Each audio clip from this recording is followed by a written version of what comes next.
Okay, so we're going to talk about linear versus exponential functions. You should have already watched a video explaining what the actual difference is in detail, but just to recap, linear grows or decreases at a constant rate, which is the slope by adding or subtracting.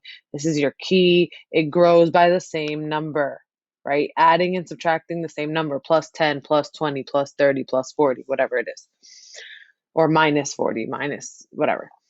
Exponential grows or decays at a constant growth factor or decay factor, which is your base, by multiplying, right? Your base is your multiplier, and it grows or decays at a percentage. It's like the worst highlighting job ever, but it grows at a percentage. So, like, it grows at 10%, it grows at 20%, whatever it is. So, those are your keywords for word problems.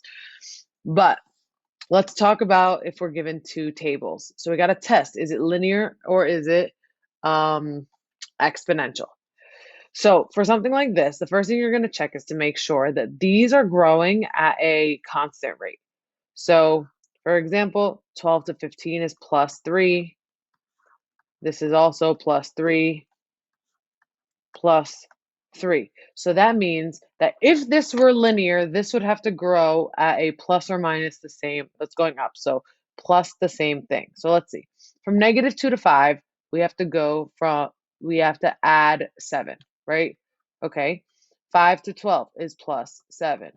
12 to 19 is plus 7. So this, ladies and gents, is linear.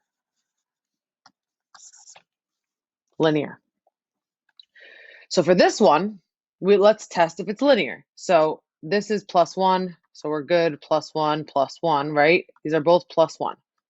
So we got to check your x's. But for your y's, let's check this. So this is plus 2.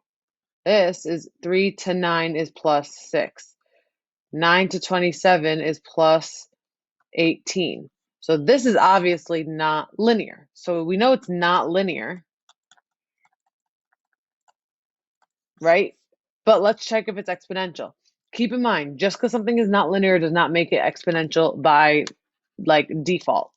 So is it exponential? So we go, this 1 to 3 is times 3. Then 3 to 9 is times 3. 9 to 27 is times 3. So it is exponential. And now it is possible to get something like x, y, and get something like 1, 2, 3, and then get 0, or let's say 1, 6, 12, or let's not say 12, let's say 1, 6, 36, and then 100, right? These go up by 1, but then this is times 6, yes. This is also times 6, but this is not times 6. So it's not linear or exponential because this is plus 5 and then plus 30, and then it's just a hot mess. So this is neither. It's just a table of points. Now, if I get $10 every day at work, is that an example of linear growth or is that an example of exponential growth? I get $10 every day, which is nothing, which is I probably quit, but whatever, it's fine.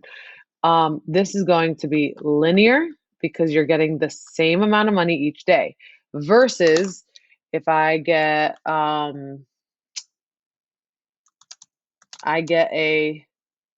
20% raise every year, this is going to be exponential eventually in a lot more time. This is every day, this is every year, right? So your keywords here are constant number in a certain amount of time, more percentage in a certain amount of time.